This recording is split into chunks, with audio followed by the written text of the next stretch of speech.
endocrinología es una disciplina científico-médica encargada del estudio de las hormonas y todas las enfermedades que se pueden producir por el exceso o el déficit de las hormonas, ¿ya? Entonces vamos a recordar mucha fisiopatología de lo que ustedes ya han llevado, porque vamos a hablar mucho de ejes tiroideos hormonales, ejes hormonales, ¿ya? Eje tiroideo, el eje de la glándula suprarrenal, el eje gonadal, etcétera. Entonces vamos a hablar mucho de ejes hormonales. ¿Ya? Entonces el primer capítulo de endocrinología es obesidad y dislipidemias y vamos a ver de que es un capítulo muy interesante porque la mayoría de los pacientes que vamos a ir viendo en la práctica clínica, en la atención, van a ser pacientes con alguno de estos tipos de patologías, ya sea con obesidad o con dislipidemias, ¿no? Obesidad actualmente es una de las enfermedades más frecuentes, ¿no? Lo vemos con muchísima frecuencia en la población. Entonces la obesidad es una enfermedad crónica compleja basada en la adiposidad. Entonces, más que un exceso de peso, hablamos de un exceso de tejido adiposo, ¿ya? Entonces, yo puedo tener personas en índice de masa corporal normal, pero su composición puede ser más de grasa, ¿no? Entonces, a ese punto enfocamos el término de obesidad, ¿ya?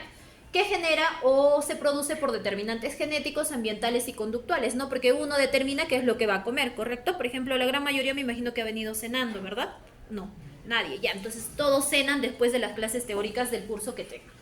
Entonces, esa conducta conductual de qué momento ceno o no ceno, qué elijo para cenar, por ejemplo, algunos van a elegir un pan con una hamburguesa, ¿no? El otro una salchipapa, el otro una pizza, el otro una pechuga de pollo con ensalada. Entonces, ese determinante conductual es importante porque depende de ello que yo voy a ir adquiriendo de peso en el tiempo, ¿no? Ambientales, ¿no? Genéticos, predisposición de tener ya obesidad, que interactúan entre sí y que resultan en múltiples complicaciones, ¿no? Decimos que la obesidad genera un riesgo de múltiples enfermedades que vamos a ir viendo posteriormente, ¿ya? Cuyo tratamiento que busca mejorar la salud general y la calidad de vida del paciente, ¿no? O sea, buscamos que este paciente con obesidad no termine siendo diabético, por ejemplo, ¿no? No termine desarrollando hipertensión, por ejemplo, dislipidemia, etcétera, ¿ok? Entonces hay que evitar todas estas complicaciones secundarias a la obesidad, ¿ya? Entonces, cuando hablamos de obesidad, vamos a ver de que han aumentado drásticamente en los últimos 30 años, ¿no? Crisis de salud pública mundial, porque después de la pandemia del COVID hemos tenido mucho incremento de pacientes con obesidad, ¿no? Y nos hemos dado cuenta que tenemos muchas personas con obesidad en el ambiente, ¿no? Estimaciones mundiales sugieren que 500 millones de adultos padecen obesidad en todo el mundo, ¿no? Ya, entonces probablemente en los años que vienen vamos a tener mayor población obesa. Y la obesidad y sus complicaciones generan una enorme carga en los costos sociales. Significa que cuanto más pacientes obesos tengamos, más complicaciones van a tener y más enfermedades crónicas vamos a ver, ¿no? Más diabetes, más hipertensión, enfermedades como dislipidemia, prediabetes, resistencia a la insulina, que va a generar costos sociales, ¿no? A nivel de nuestro sistema de salud pública. Entonces tenemos que prevenir la obesidad, ¿no? Entonces, ¿de quién es trabajo prevenir la obesidad? Desde nuestro primer nivel de atención, y es donde ustedes van a ir a trabajar, ¿no? El primer nivel de atención. Entonces tenemos que identificar qué pacientes tienen obesidad, qué pacientes tienen sobrepeso, y en ellos poder actuar para prevenir estas complicaciones que muchas veces ya no tienen cura y solamente se controlan, ¿no? Cuando hablamos de ganancia de peso, ganamos de peso ¿por qué? Porque todos tenemos una homeostasis energética, ¿no? Entonces el gasto energético está representado ¿por qué? Por el metabolismo basal. Por ejemplo, ahorita todos gastamos energía por nuestro metabolismo basal, ¿no? Que es el 60%. Y la energía necesaria para la actividad física voluntaria e involuntaria es el 20%. Por ejemplo, si yo cojo un lapicero, estoy gastando energía, ¿no? Involuntariamente, porque no es que yo quiera hacer un ejercicio. Estamos. Por ejemplo, su compañera se agachó para solucionar lo del enchufe, también está gastando energía involuntariamente. No es porque quiera hacer ejercicio, ¿no? Pero tiene que solucionar un problema y estamos en movimiento. Yo estoy moviendo la mano, también estoy gastando energía, ¿correcto? En cambio, voluntariamente implicaría que alguien haga actividad física. Por ejemplo, salir a correr en las mañanas, ir al gimnasio. ¿Quiénes van al gimnasio? ¿Nadie? Nadie, ya. Entonces, esas serían actividades físicas voluntarias, ¿no? Porque tenemos que gastar todo lo que consumimos, ¿ya? Y el efecto térmico de los alimentos. Cuando comemos también hay un gasto energético del efecto térmico. Si mi ingesta de calorías es mucho mayor que mi gasto calórico, ¿qué voy a generar? Un aumento de peso.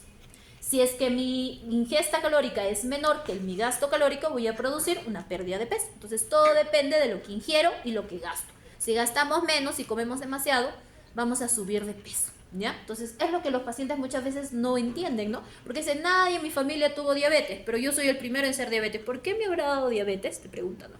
Pues le preguntas, ¿cuánto fue su peso máximo? Te dice 120 kilos antes del diagnóstico de diabetes. ¿Y cuánto talla, señora? 1,50 m. ¿Ok? Y pregunta por qué le dio diabetes, ¿no?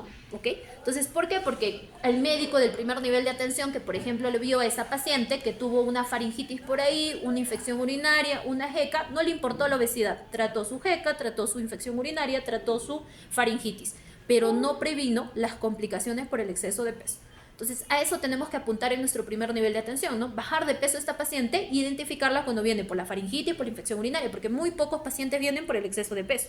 Ahora hemos tomado un poquito más conciencia después de la pandemia, ¿no? Que muchos pacientes acuden a consulta por el exceso de peso. Pero antes era mucho menor, ¿no? Que un paciente acuda a la consulta porque solamente subió de peso, ¿ya? Entonces, esto es importante tenerlo en cuenta, ¿no? El cuerpo es como un basurero, ahorra todo lo que no puede gastar. Entonces, si yo ingiero una hamburguesa, ingiero unas pizzas, unas donas, todo lo estoy ahorrando. Solo voy a gastar lo que necesito para ese tipo de actividades, ¿ok? Entonces, como ustedes se han dado cuenta, ustedes siendo estudiantes de medicina no hacemos actividad física, ¿no? Entonces tenemos una vida sedentaria, sabiendo que es importante el ejercicio. Entonces imagínense las personas que no tienen conocimiento de ello, pues, ¿no? Y cuando hablamos de la fisiopatología de la obesidad es importante tener en cuenta esto, ¿ya? La vía anorexigénica y la vía orexigénica. Cuando yo diga anorexigénica, la vía aferente viene a ser la leptina, que es la hormona de la saciedad, ¿ok? Entonces, si la pregunta del examen fuera, ¿cuál es la hormona de la saciedad? Es la leptina. En la vía central es el famoso PON y en la vía eferente el parasimpático. Y la vía orexigénica, la vía eferente es la grelina, que es conocida como la hormona del hambre. Entonces, si la pregunta es, o le preguntamos en la práctica, ¿cuál es la hormona del hambre? Es la grelina, ¿ok? Esta en la vía central es el RGP, el AGRP, y en la vía eferente el simpático, ¿ya? Entonces, la hormona de la saciedad es la leptina. Entonces, por ejemplo, ahorita todos debemos estar con grelina aumentada, ¿no? Bueno, yo ya cené. Ya les voy a decir que igual su teoría van a tener que venir cenando porque no podemos cenar muy noche y eso lo vamos a ir viendo posteriormente, ¿ok? Entonces, la gran mayoría que no ha cenado, la hormona de la grelina debe estar aumentada, ¿verdad? En cambio yo, en mi caso que ya cené, la leptina es lo que está activada porque ya estoy llena, saciada, correcto. Entonces ya no tengo hambre, como diferencia de ustedes que están con la grelina alta porque quieren comer. Entonces, por ejemplo, ahí su compañera le vi que estaba comiendo algo. Entonces, ella, por ejemplo, su grelina, ahorita que ya comió, ya debería estar disminuyendo y la leptina activándose, ¿no? ¿Ok? Porque ya debe estar saciada, ¿ya? Entonces, no olvidemos esas dos hormonas importantes. ¿Qué otras hormonas son importantes para estimular la ingesta alimentaria? Aparte de la grelina, que es un péptido producido en el estómago y en el duodeno, que es un ligando endógeno del receptor del secretagogo de la hormona de crecimiento. ¿Qué más? Estimula la secreción de esta hormona de crecimiento, aumenta la ingesta de alimentos, o sea, quiere que comas algo, y sus concentraciones aumentan antes de una comida. Pero si yo comí, se suprime, ¿no? Y se produce la distensión gástrica. En el caso del neuropéptido Y también es uno de los estimuladores de la ingesta de alimentos más potentes. Entonces, si les pregunto cuáles son los estimuladores de la ingesta alimentaria, tienen que mencionar grelina, neuropéptido y las otras, que la hormona concentradora de melanina, la hormona liberadora de la hormona de crecimiento, la norepinefrina y la orexina A y la orexina B, también llamadas hipocretinas, ¿ya? O sea, todos esos son los mediadores o estimuladores de la ingesta alimentaria. Pero a su vez todas estas se van a suprimir cuando se activen las hormonas de la saciedad, que son las hormonas que inhiben la ingesta alimentaria, ¿no? O sea, esto es ya para todos los que ya han comido. GLP-1, liberada por las células del tracto gastrointestinal, ¿no? Que tiene un papel importante en la homeostasis de la glucosa y reduce el hambre, aumenta saciedad y ralentiza el vaciamiento gástrico.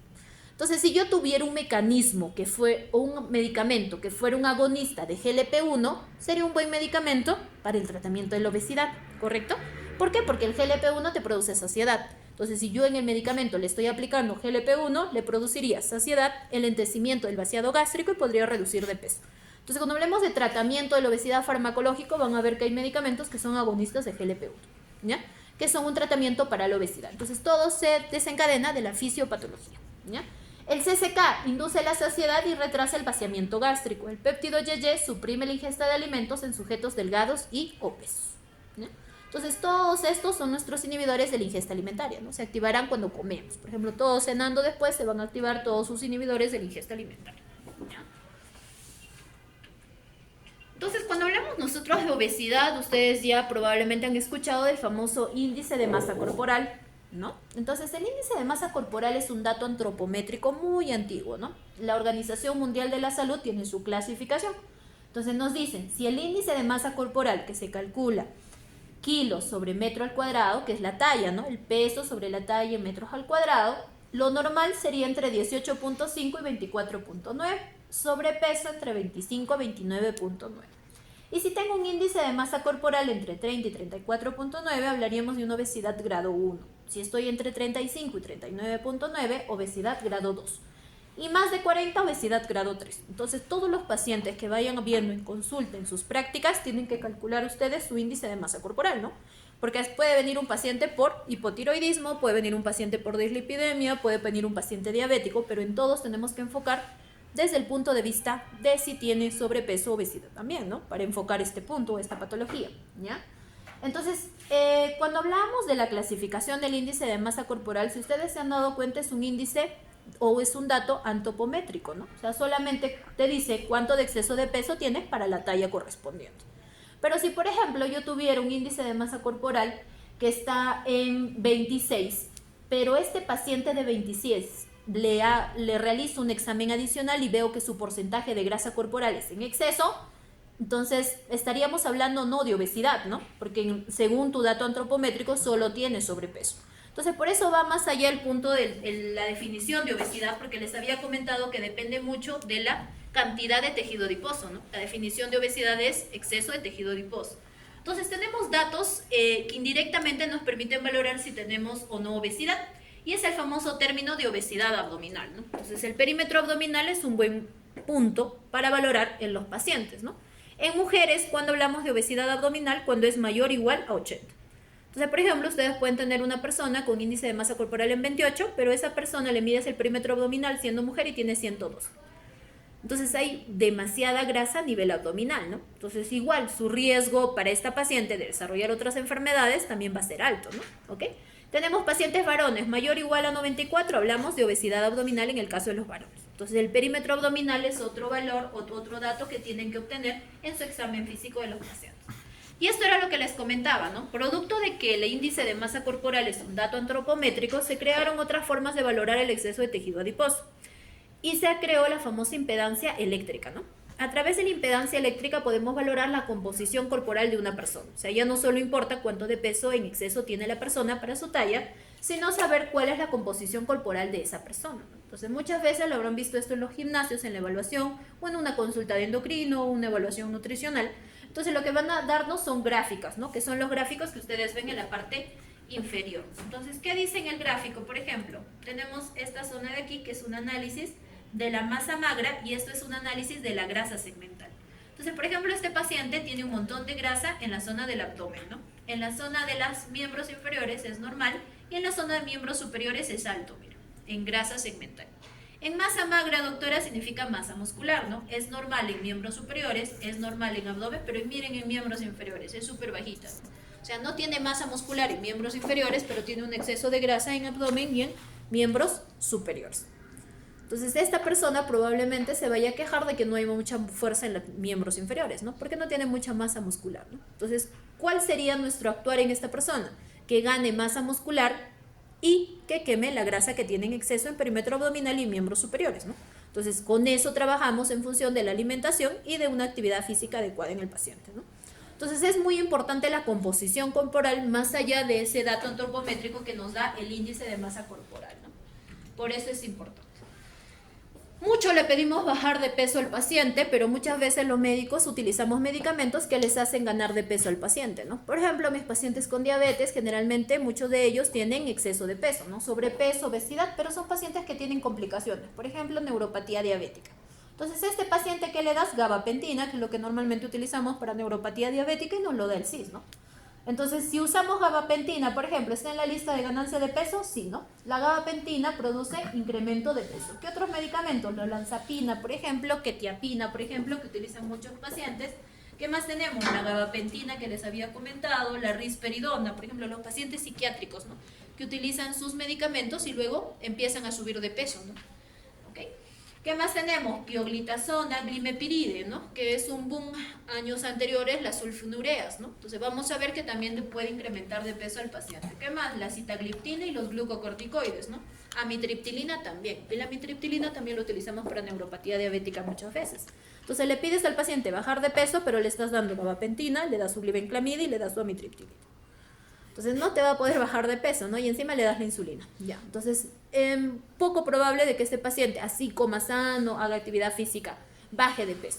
Es por ello que cuando hablemos de diabetes, vamos a ver que el enfoque ahora del paciente para buscar un control del diabético ya no es glucocéntrico, ¿no? O sea, no solamente buscamos bajar los niveles de glucosa al rango objetivo, sino también es bajarlo de peso, proteger su corazón, proteger el riñón. Entonces es un enfoque holístico. Entonces, por eso ya muy pocos colegas utilizan sulfonureas en pacientes con diagnóstico de diabetes, ¿no? ¿Por qué? Porque aparte de tener efectos adversos, no tiene mucho beneficio en el paciente, a diferencia de otros medicamentos que tenemos, y encima lo suben de peso. Entonces, si tienes un obeso diabético mal controlado, la mejor opción no sería una sulfonurea, ¿no? Pero es lo que van a tener en su primer nivel de atención. Y van a ver probablemente utilizar a muchos pacientes ese medicamento, ustedes lo van a indicar, ¿no? Pero no se olviden, sube de peso, ¿no? Sube de peso, ¿ya? Entonces, si le piden que esté bajando de peso, no va a poder el paciente probablemente, ¿no? Y los medicamentos que producen pérdida de peso tenemos, o que te producen una cierta pérdida de peso, es metformina, pero a pesar de que metformina esté en esta lista de pérdida de peso, es un medicamento que no es un tratamiento farmacológico aprobado para la obesidad, ¿no? O sea, si les preguntara, ¿la metformina utilizamos como tratamiento farmacológico para el tratamiento de la obesidad? No. ¿Ya? Y eso es un mito, ¿no? Porque muchas veces van a ver en TikTok, en Facebook, o los mismos pacientes te van a decir, no, doctora, ¿por qué está, ustedes les preguntan, ¿no? ¿Por qué está tomando metformina? No, porque algún médico me dijo que me va a bajar de peso, ¿no? O me dio como tratamiento de la obesidad, ¿no? O me dijeron de que lo tomara para reducir un poco mi porcentaje de grasa, ¿no? O sea, hay mucha difusión como que metformina te bajará de peso, pero no es un tratamiento para bajar de peso, ¿ya? Lo usamos en resistencia a la insulina, en prediabetes, en diabetes, pero no es un tratamiento farmacológico para bajar de peso. ¿Qué más te puede bajar de peso? GLP-1, topiramato, acarbosa, exenatide, bupropion y fluoxetina, ¿no? Ya, pero en cambio todos los de la otra lista te sube de peso, ¿ya? Entonces ya vamos a ir viendo cuando hablemos de tratamiento farmacológico cuáles te bajan de peso y cuáles son los fármacos aprobados para bajar de peso. Entonces, ¿qué complicaciones me da el exceso de peso? Síndrome metabólico, ¿no? Prediabetes, que es una enfermedad que normalmente muy pocos lo diagnosticamos a tiempo, porque a veces el paciente, como les digo, a consulta no viene solo por el exceso de peso, ¿no? A veces viene por otra patología, pero le encontramos el exceso de peso, por ahí valoramos si es que tiene signos de resistencia a la insulina, buscamos signos adicionales, pedimos glucosa y recién hacemos diagnóstico de prediabetes, ¿no? Ya. Pero no da síntomas floridos la prediabetes, es que por eso generalmente los pacientes no acuden por ello, ¿no? A consulta, ¿ya? Los pacientes diabéticos, que normalmente la sintomatología es muy clásica, ¿no? Que vamos a ver cuando hagamos diabetes, dislipidemias, hipertensión, enfermedad cardiovascular, mortalidad por enfermedad cardiovascular, hipogonadismo masculino, infertilidad, ¿no? La obesidad también genera infertilidad. Vemos muchos pacientes que tienen deseo de concebir, tanto parejas, pero viene el esposo con obesidad, por ejemplo, ¿no?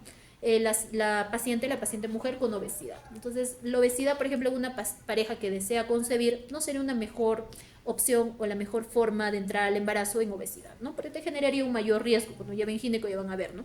Preeclampsia, ¿qué más? Diabetes gestacional, etcétera, ¿no? Entonces, hay que tratar de llegar a ese momento de la maternidad, tanto mujeres como varones, en la mejor condición posible, ¿no? Enfermedad del hígado graso no alcohólico, esteatohepatitis no alcohólica, que es el famoso hígado graso, los osteoartritis, las incontinencias urinarias al esfuerzo. ¿Qué más tenemos? ERGE, ¿no? Hay muchos pacientes que vienen con enfermedad de reflujo gastroesofágico por la obesidad, ¿ya? Se asocia mucho a ello, depresión también, apneas obstructivas del sueño, asmas y enfermedad reactiva de las vías aéreas.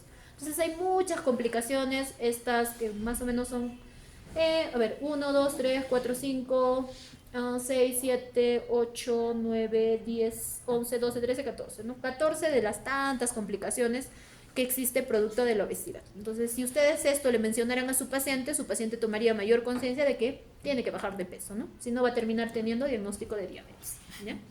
Entonces, son una serie de complicaciones que te puede producir la enfermedad. Entonces, cuando hablamos de obesidad, muchas veces el paciente viene, ¿no? Con la faringitis, a la consulta de primer nivel de atención, viene con la obesidad y tú le comentas que tiene riesgo de múltiples complicaciones, pero el paciente te dice, pero doctora, yo no siento nada. Una vez al año yo me hago mi chequeo y en mis exámenes de laboratorio todos me han informado que todo está bien. Entonces, ese es el paciente obeso metabólicamente normal. O sea, ¿significa que nunca le va a pasar nada? No, no. Sino que está en el estadio, ¿qué estadio estamos? En el primero, estadio 0. O sea, es el paciente metabólicamente normal. No hay signos de factores de riesgo relacionados, no hay síntomas psicológicos, no hay limitación funcional. O sea, el paciente se siente bien. Por eso te dice que el gordito es el que está sano, ¿no? El que está delgado es el que está enfermo, ¿no? Que es el famoso, lo que famosamente comentan las abuelitas, ¿no? Entonces ese paciente se siente bien y te dice, bueno, no, yo no tengo nada, estoy metabólicamente normal, todos mis exámenes salen normal y se va, ¿no? O sea, y sigue haciendo lo mismo, ¿no?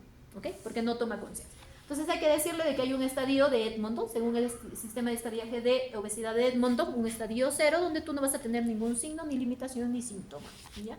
Te saco tus exámenes, sale todo normal. Y el estadio 1 es el paciente que tiene ya factores de riesgo subclínicos, ¿no? Tiene síntomas físicos leves ya. Ese paciente que, por ejemplo, tiene 35 años, tiene una obesidad grado 2 y ya viene con un poquito de dolor en la rodilla, ¿no? Un dolor en la espalda, ¿ok? O viene con signos de resistencia a la insulina ya, ¿no? Acantosis nigricans, sacrocordones, ¿no? ¿Qué más va a tener? Síntomas psicológicos leves, ¿no? Ya le cuesta por la limitación que tiene, le fastidia en el trabajo, etcétera, ¿no? Entonces hay algún tipo de sintomatología adicional por ahí. Un deterioro leve del bienestar, ya tu paciente va a tener un deterioro. En el estadio 2 tiene una comorbilidad establecida, ¿no? Ya le diagnosticaron de diabetes, por ejemplo, con la obesidad que requiere una intervención médica, ¿no? O síntomas psicológicos moderados asociados a la obesidad, una limitación funcional moderada, actividades cotidianas. En el estadio 3, el paciente tiene daño órgano blanco significativo. O sea, ya le dio diabetes, ya le falla el riñón, ¿no? Ya hay un daño de un órgano, la retina, ya tiene retinopatía diabética, etc. Síntomas psicológicos significativos o deterioro significativo del bienestar, porque obviamente al tener una enfermedad crónica con complicación ya no creo que se sienta tan bien el paciente, ¿no? A diferencia del estadio 0, ¿no? Y en el estadio 4 hay un daño severo potencialmente terminal, ¿no? Por ejemplo, tuvo diabetes, se dañó el riñón, hizo su nefropatía diabética y ya está en su enfermedad renal terminal y requiere terapia de hemodiálisis. Entonces hemos ido pasando los años, obviamente que no se va a dar en un mes todo, ¿no? Entonces, pero lo que el paciente pensaba de que no podía generarle complicaciones, termina teniendo un daño severo potencialmente terminal, ¿no? O síntomas psicológicos incapacitantes severos o limitación funcional severa. Entonces, ya tu paciente, por ejemplo, su artrosis es severa, de rodillas, de cadera, ya no se puede mover. Entonces, a los 35, 32, 30 años, ¿no? Porque la artrosis ahora ya no espera que tenga 50, 58, 65, 70, 75. ¿Por qué? Por el exceso de peso que sometemos al mismo cuerpo, ¿no?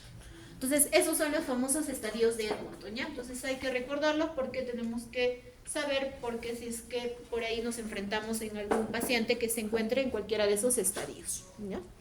Y cuando hablamos del tratamiento de la obesidad, que vamos a ir viendo que es el mismo tratamiento de dislipidemias, porque todo va enfocado a nuevos estilos de vida o tener un mejor estilo de vida que el que tenía el paciente, ¿no? Entonces, lo primero es intervención de los estilos de vida, tratamiento farmacológico si ameritar a tu paciente y los procedimientos y cirugía bariátrica si es que lo ameritan, ¿ok? Entonces, cuando hablamos de intervención en los estilos de vida, vamos a hablar de un plan de alimentación o más que dieta, una alimentación saludable, ¿no? Porque muchos pacientes te dicen, ¿no? Sí, doctora, pero yo he estado haciendo dieta, ¿no? En estos 2 últimos meses he hecho dieta. Entonces, yo prefiero utilizar el término de alimentación saludable más que dieta porque es un nuevo estilo de forma de cómo te vas a alimentar. O sea, no te estoy diciendo que vas a comer esto un mes, ni 2 meses, ni 3 meses, ni una semana. O sea, lo tienes que hacer de por vida, ¿no? ¿Por qué? Porque en el momento que hacemos algún desorden o comemos en exceso, tenemos la predisposición de hacer exceso de peso y tenemos el riesgo de todas las enfermedades que hemos visto. O sea, eso somos nosotros y también todos los pacientes que vamos a ver en algún momento en la consulta, ¿no? Entonces, lo primero que tenemos que hacer es reducir la ingesta de azúcares y carbohidratos refinados, ¿no? Además de grasas trans, ¿ya? O sea, decirle que debe consumir menos carbohidratos. Pero muchas veces cuando le decimos al paciente come menos carbohidratos, el paciente no sabe qué son carbohidratos, ¿no? ¿Okay? Porque tenemos en nuestra población personas que son analfabetas, han estudiado primer nivel de primaria, otro secundaria, o sea, tenemos diferentes tipos de población, ¿no? Diferente tipo de grado de instrucción. Entonces hay que describirles un poquito más a qué nos referimos con carbohidratos, ¿no? Para que nos puedan entender, ¿ya? No consumir jugos ni extractos, y ahí el paciente te va a preguntar, no, doctora, pero mi jugo de fresa con leche que me gusta a mí, y mi jugo de mango, y mi jugo de pera, y mi jugo de plátanos, y mi jugo de... Y te va a mencionar todas las frutas, ¿no? Entonces, cuando decimos nada de jugo, significa ninguna fruta, ningún jugo, ni artificial, ni uno que uno mismo lo hace, ¿no? Porque muchos pacientes te dicen, ya sí, doctora, yo no he comprado ningún jugo en el supermercado, pero me he preparado mi jugo de leche con fresa. Entonces, tampoco es el que tú te preparas, o sea, es ninguno, ¿no? O sea, ninguno del comprado, ni tampoco preparado, ¿ya? Porque a veces es muy sencillo, ¿no? Y me imagino que ustedes han tomado su jugo de naranja, ¿sí o no? No sé si venden acá afuera, sus compañeros me dijeron que sí venden afuera. Entonces a veces lo han comprado para el desayuno, por ejemplo, que vinieron súper rápido y que tenían que tomar desayuno y compraron su jugo de naranja afuera, ¿no? Entonces el jugo no es bueno, en general no es bueno. Vamos a ir viendo por qué. Y lo otro es que hay que ingerir primero las proteínas, las verduras y después los carbohidratos. ¿Ok? Entonces, en el orden que vamos a consumir las comidas, tienen que ser en ese orden. Entonces, si le dicen al paciente, se sirvió su plato, ¿no? Entonces, la mitad era arroz, tenía un poco de proteína y un poco de ensalada. Entonces, ¿por dónde va a empezar a picar? La ensalada o la proteína y al final las harinas, para disminuir el impacto de la elevación de glucosa. Ajá, perfecto. Entonces, ¿por qué, doctora, no podemos consumir jugos? Por lo que ustedes están viendo en la pantalla. Cuando yo consumo un jugo de naranja, que es en botellita, que son de 500 mililitros, tengo fructosa en exceso, exceso de frutas y no mastico, porque el jugo ya está licuado o está preparado, ¿no? Entonces ya tú no vas a tener la necesidad de masticarlo, solamente lo vas a tomar. ¿Cuánto es de aporte de kilocalorías? 224 kilocalorías, ¿no? Y doctor, ¿y si me comiera una naranja nomás? 47 kilocalorías. ¿Notan la diferencia? Cuanto más kilocalorías consuman y menos gasten, más ahorro de grasa van a tener en el cuerpo. ¿Ok? Entonces, por eso le dicen al paciente de que no debería consumir ni jugos ni extractos, pero sí la fruta picada o entera, ¿no? Generalmente le pedimos que sea el tamaño del puño, ¿no? La fruta el tamaño del puño. Entonces, si yo tengo un plátano súper grande, hasta donde caiga el puño, esa sería la cantidad ideal del plátano, ¿ya? Entonces, doctora, pero yo me comí 3 plátanos, te va a decir, pero de la chiquitita, ¿no? Sobre todo los diabéticos, ¿ya? Entonces, el plátano en relativa para un paciente diabético no es de las frutas que él tendría que consumir, son de las frutas que él tendría que evitar, ¿ya? Así sean pequeñitas, grandes, seda, isla, la chiquitita, no. Igual el plátano es súper calórico para los diabéticos, idealmente tendría que evitarlo. Y si es para un paciente obeso, el tamaño de su puño, ¿no? Papaya, lo mismo, ¿no? A veces el paciente te dice, doctor, estaba súper barata la papaya y me compré todo mi cajón de papaya, ¿no? ¿Ya? Entonces me preparé jugo toda una semana. Entonces eso no es lo ideal, pues, ¿no? Igual, papaya, tamaño de tu puño. O sea, lo que importa es la cantidad, ¿no? O sea, no hay alimento malo, ¿no? Porque si, doctor, ¿y qué tengo que sacar de mi dieta, ¿no? O sea, ¿qué no puedo comer? O sea, en realidad puedes comer lo que tú quieras, solamente lo que me importa es la cantidad que estás comiendo. Si te comes toda una papaya, a diferencia de comerte un pedazo de papaya, entonces todo lo exceso que estás comiendo lo vas a ahorrar como grasa, ¿ya? Entonces es importante ello. Y 2, no consumirlo en jugo porque hay que masticarlo, ¿no? ¿Ok? Para no elevar tanto este aporte calórico. Una cucharadita de azúcar, por ejemplo, son 5 gramos de hidratos de carbono. Entonces, por ejemplo, ¿cuántas cucharaditas usas en el desayuno? Ajá. ¿Cuál es tu nombre? Erika. Erika, ¿cuántas cucharaditas? En el desayuno para 2, muy bien. ¿Tú? ¿Cuál es tu nombre? Renzo. Renzo, ¿cuántas cucharaditas usas? Una o ninguna. Una o ninguna. ¿Ya? Entonces, por ejemplo, en el caso de Erika, ¿no? Está usando 10 gramos o está consumiendo 10 gramos de hidratos de carbono solamente en la bebida.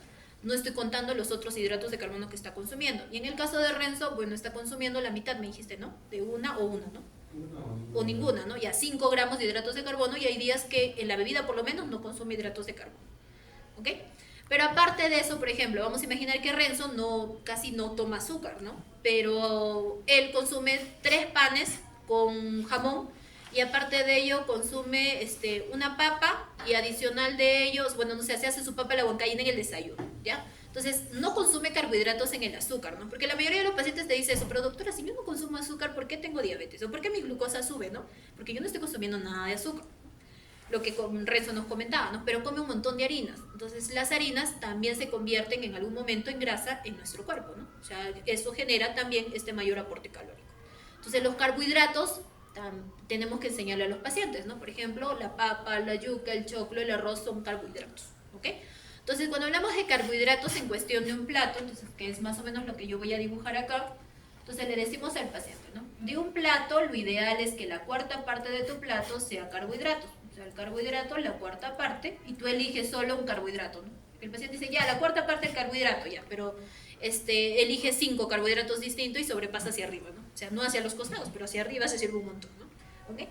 Entonces, proteínas, la otra cuarta parte del plato, y la otra mitad del plato, ensalada cruda o ensalada fresca. Doctora, ¿pero por qué cruda y no cocida? Porque ya vamos a ver que la cocida tiene aporte de carbohidratos adicional que la fresca. La fresca no tiene, pero la cocida sí.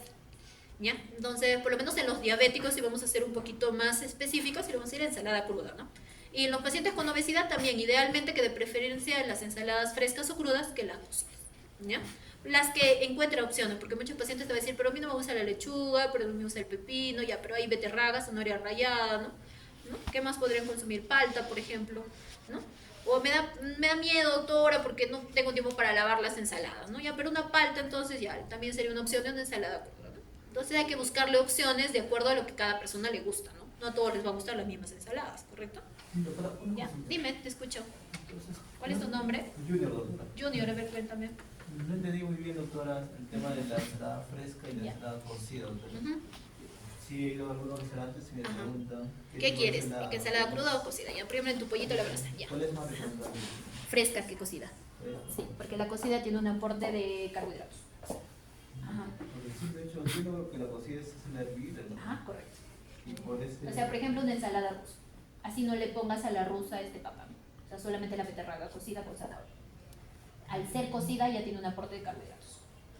Ah, y entonces- Cuando hablamos de diabetes, ahí vamos a ver cuánto de aporte de carbohidrato de acuerdo a la proporción, ¿no? Ajá, o sea, cuánto de proporción de ensalada cocida nos da cuánto porcentaje de carbohidratos. A eso le llamamos conteo de carbohidratos. Y a propósito de lo que me preguntaba, justo hoy vi un paciente con diagnóstico de diabetes tipo 1. Y normalmente a los diabéticos tipo 1 hay diabéticos muy bien instruidos y saben conteo de carbohidratos. O sea, ¿qué significa eso, doctora? Por ejemplo, sé si en mi desayuno consumo 50 gramos de hidratos de carbohidratos, en mi almuerzo 60. Entonces, en función de eso, vamos calculando nosotros la dosis de insulina prandial que va a usar para cubrir esa cantidad de carbohidratos. Eso lo voy a explicar un poquito cuando hablemos diabetes, ¿ya? Pero es importante la cantidad de carbohidratos que consumas porque tienen un impacto en tu organismo. Así es. Doctora, y con respecto a la palta, como comentaba, o sea, sí tiene que ser más o menos la mitad del plato. O sea, Ujú. la mitad del plato en serio tiene que ser palta. O No, sea, si son- tendrías que combinarla con otras ensaladas. O sea, con otras verduras crudas, ¿no? Ajá, correcto. No necesariamente solo una, ¿no? O sea, doctora, ya toda la beterraga, toda la mitad de mi plato, ¿no? O sea, o sea, tienes que variarlo, ¿no? Porque si consumo todos los días beterraga tampoco me voy a cansar, ¿no? Eso. O sea, sería imposible que uno pueda comer el plato de ensalada todos los días el mismo. O sea, entonces tendríamos que variarlo, ¿no? Entonces lo mismo que le enseñamos a los pacientes, ¿no? O sea, que hay opciones de variar. ¿Y se recomienda que le pongan alguna harina o casi sin nada? Podrás utilizar aceite de oliva, por ejemplo, para, sobre todo para el gusto, ¿no? Ajá. Pero ya al otros pacientes te dicen, ya por ejemplo, tengo pacientes que me dicen, doctora, pero me encanta con la mayonesa. Entonces dan toda la ensalada a la mayonesa, ¿no? Otros les gusta el ketchup, ¿no? O sea, no, porque son grasas saturadas, ¿no? Es igual que el hot dog, los embutidos, el chorizo son grasas saturadas, o sea, son proteínas.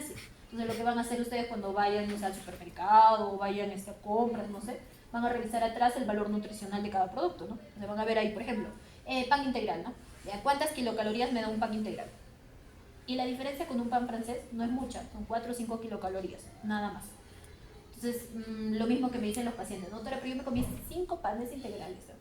Señora, es como si estuviera comiéndose 5 panes franceses, ¿no? O sea, es lo mismo, no por ser integral puedes comerte 5 o 10, ¿no? ¿Ok? Estamos. Ya, entonces eso es importante, ¿no?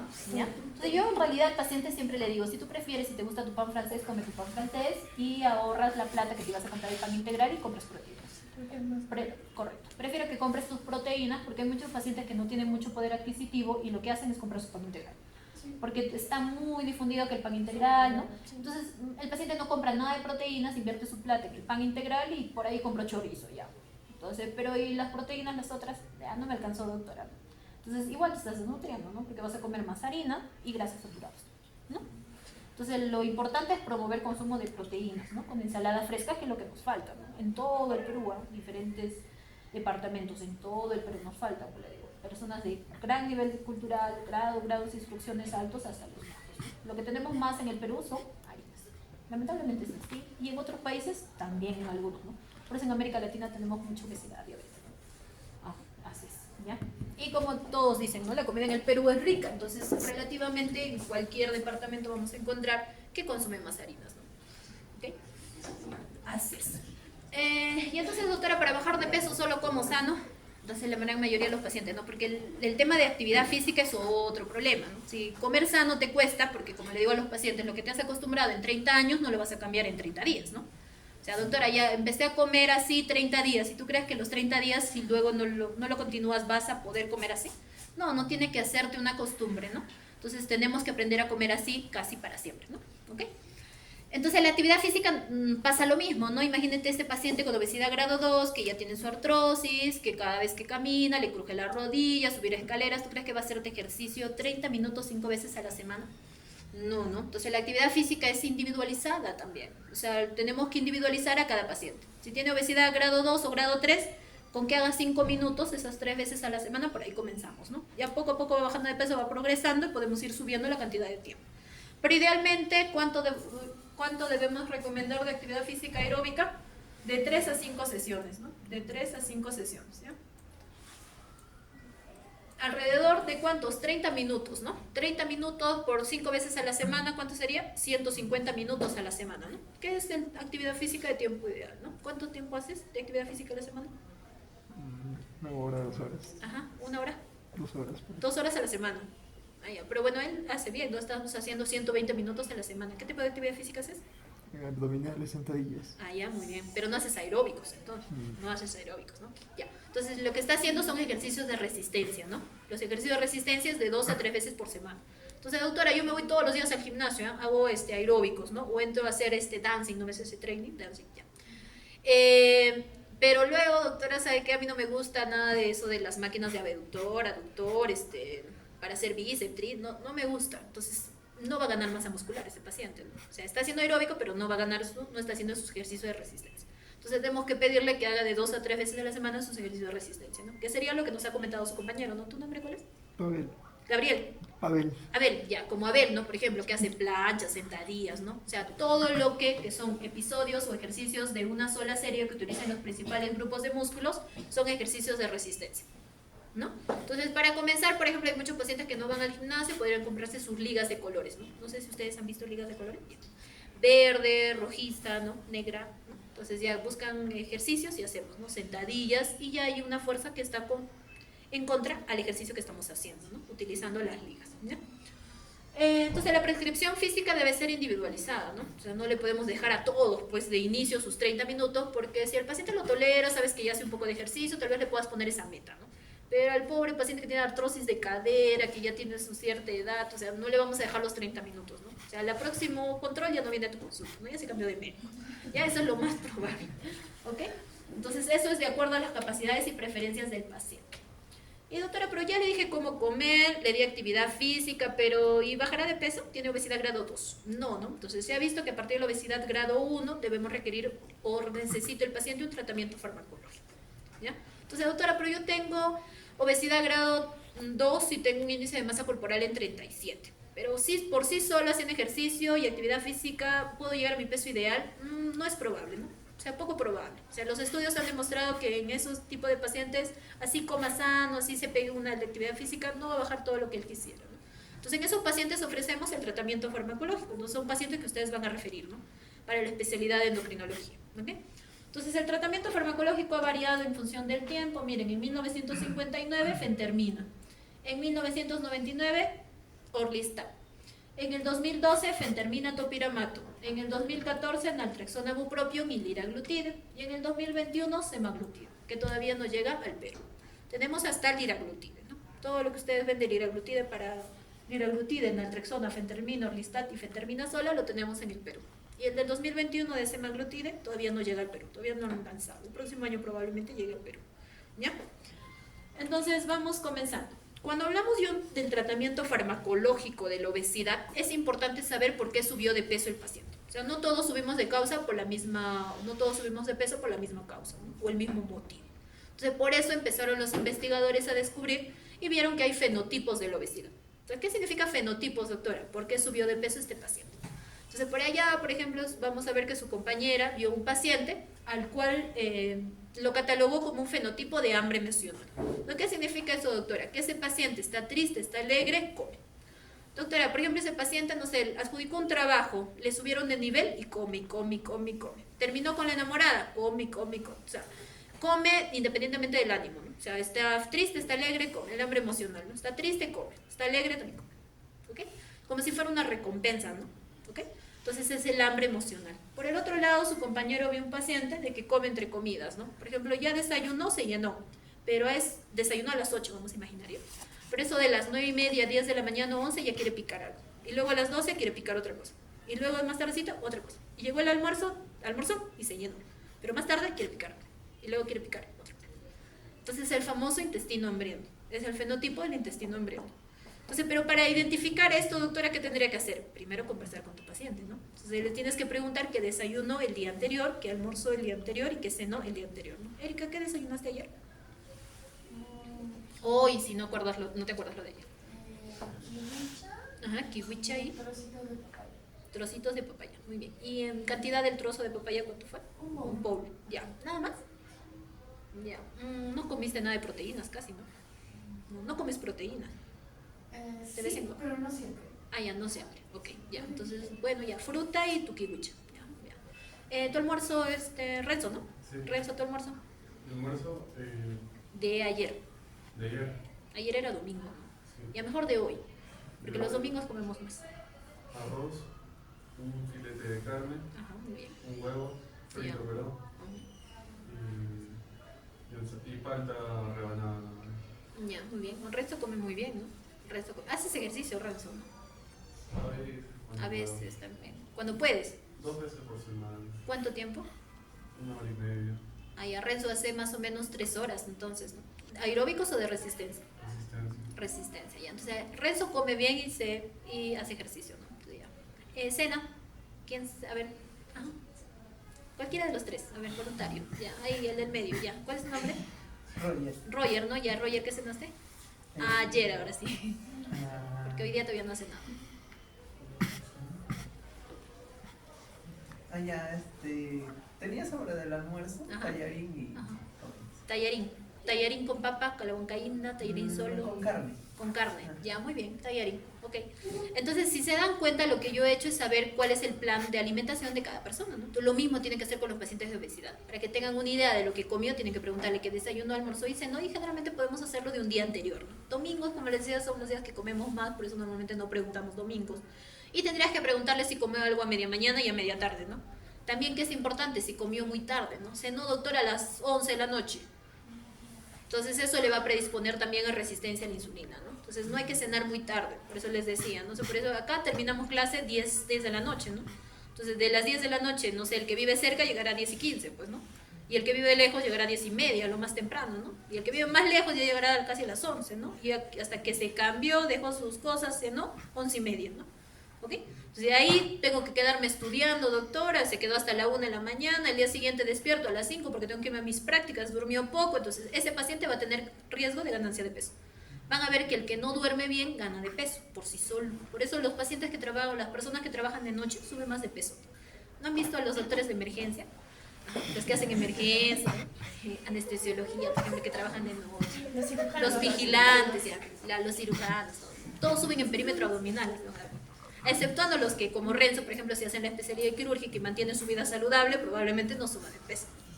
¿No? Dime, Renzo. Una pregunta, ¿y esa dieta de la noche cómo la reemplazo? ¿Cómo Porque reemplazas tu dieta de la noche?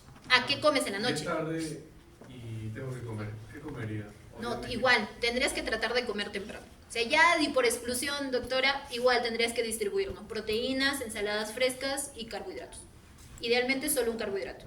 Y comer en el orden que te he explicado. Normalmente siempre que vamos a comer pollo a la brasa, por ejemplo, ustedes han visto a las personas, nadie casi deja papitas, ¿no? Todo el mundo come primero las papas, come su pollo y todos dejan un montón de ensaladas. Por ejemplo, en los hospitales, ¿no? Cuando una vez les pregunté, ¿y por qué no hacen ensalada fresca? Porque normalmente a mis pacientes diabéticos hospitalizados les sirven cocidas. Me dijo, no, doctora, sino que años anteriores nosotros hacíamos un montón de ensalada fresca y luego teníamos un montón así de lo que quedaba, pues, ¿no? Y era full ensalada fresca lo que quedaba. Entonces nadie lo comía. Entonces cambiar esa conducta de qué orden tú vas a comer o que vayas a elegir primero tu ensalada fresca para comer. Muy pocos comen ensalada fresca o cruda, ¿no? La gran mayoría preferimos pedir carbohidratos, ¿no? Sí. Y en la cena más aún, ¿no? Porque la comida rápida está llena de harinas, ¿no? Me voy a un chifa, por ejemplo, Renzo, tendrías que comer full harina, ¿correcto? Porque todos son harina, el pollo está empanizado, el chaufa es harina, o sea, casi relativo en un chifa, como por ejemplo, me dice, doctora, pero yo quiero un chifa, ¿no? ¿Y qué como sano en un chifa? Es complicado decirte en chifa, porque también la ensalada no es fresca, en chifa es cocida, ¿no? Entonces peor tu tallarín con tu chaufa, ¿no? Peor, porque ahí es tallarín, tu arroz, más la verdura cocida, o sea, ¿no? Entonces relativamente hay que tratar de cenar temprano, ¿no? Dormir tus 6 o 8 horas, ¿no? Pero ya, doctora, por temas de trabajo, yo trabajo de noche, ¿no? 2 veces a la semana trabajo de noche, en las noches. Entonces ya va a cambiar su ritmo circadiano, ¿no? ¿ok? Por eso lo mismo les decía, ¿no? Los vigilantes, por ejemplo, que trabajan en las noches, también, ¿no? ¿Ok? Van a tener tendencia a subir de peso. Peor que en la noche tienen ganas de comer, ¿no? Toda la noche están comiendo para mantenerse despiertos. Entonces, era lo que hablábamos al inicio, ¿no? Exceso de tejido adiposo, producto de ¿qué? De factores ambientales, conductuales y predisposición genética. Entonces, no solamente es nuestra predisposición, sino también nuestra conducta y el mismo factor ambiental que puede ser tu ocupación misma, ¿no? Doctora, y en caso, por ejemplo, que, bueno, nosotros que llevamos una vida tan, no sé, ajetreada, por así decirlo, y no cenamos antes de las mañana, ¿es recomendable cenar a las 10 o esperar ya a la siguiente comida que sería el desayuno? A ver, yo creo que te vas a saltear en relativa te vas a saltear una comida que puedes darle un aporte de proteínas a tu cuerpo. Porque solamente te vas a quedar con la proteína que consumiste en tu desayuno y en tu almuerzo. Entonces, por eso es de que existen infinidades de tipos de dietas, ¿no? Ayuno intermitente, dieta cetogénica, dieta mediterránea, la dieta DASH, ¿no? Pero de todas, las que es más recomendada es la dieta mediterránea. ¿Qué significa dieta mediterránea? Lo que hemos estado hablando. O sea, consumir los tres componentes, ¿no? Ensaladas, proteínas y carbohidratos. Entonces, si tú me dices, doctora, yo no voy a omitir esa cena, por ejemplo, ya por X motivo, ¿no? Ya sea porque llegaste tarde, no quieres comer, etcétera, te vas a quedar sin una comida, sin el consumo de proteínas de esa comida. Más aún si no satisfacemos las proteínas en el desayuno ni en el almuerzo, ¿no? O sea, en el desayuno no desayuné proteínas, y en el almuerzo comí mis 15 gramos de proteínas en un pedazo de pollo, y en la cena no cené, o sea, solamente estás comiendo al día 15 gramos de proteínas. Entonces tu requerimiento de proteínas es muy pobre, ¿no? O sea, en algún momento vas a perder masa muscular, no vas a ganar masa muscular tampoco porque no hacemos actividad física, entonces nuestro cuerpo se va formando una composición de grasa, ¿no? Y así va formando la composición, por más que yo no pueda variar mucho de peso, ¿no? La composición también importa, que es lo que decía. Entonces, por eso les digo, traten de cenar temprano en X motivos, si es que por no sé, por algún tipo de situación, ya sea la residencia, el internado, no sé, pues tienen que cenar tarde, ya saben que no coman muchas harinas y van a cenar súper tarde. O sea, las harinas hay que desayunarlas, hay que almorzarlas a media mañana, media tarde, pero no sobre todo en la noche, ¿no? Y en la noche es donde comemos más harinas, ¿sabes? Bueno, la mayoría de mis pacientes, siempre que me comentan, siempre le encontramos el quiebre es ahí, ¿no? En las cenas donde comen más harina, porque en la cena todo el mundo tiene tiempo para cenar, ¿no? A veces para el almuerzo tienes tu media hora para el almuerzo en el trabajo que te dan, o sea, no puedes almorzar todo lo que quieras, ¿no? Entonces en la cena todos comen más harinas.